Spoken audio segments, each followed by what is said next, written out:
ఓ movie వచ్చేస్తోంది. ఇప్పటికే shooting కూడా పూర్తయింది. ఆ మూవీ వివరాలు మీకోసం.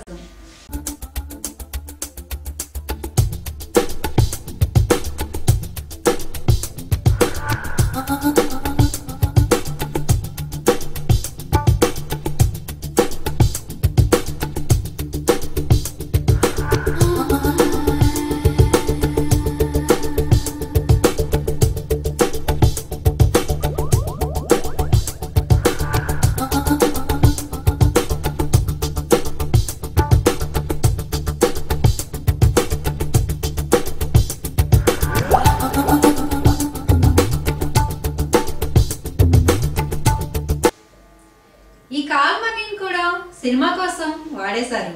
ఈ మూవీ హిట్ అవ్వాలని ఆశిద్దాం. ఆంధ్రప్రభ యాప్ను డౌన్లోడ్ చేసుకోండి, ఇతరులకు షేర్ చేయండి. మరిన్ని సినీ వార్తల్లో మళ్ళీ కలుసుకుందాం. అంతవరకు టాటా, మీ మహాలక్ష్మి.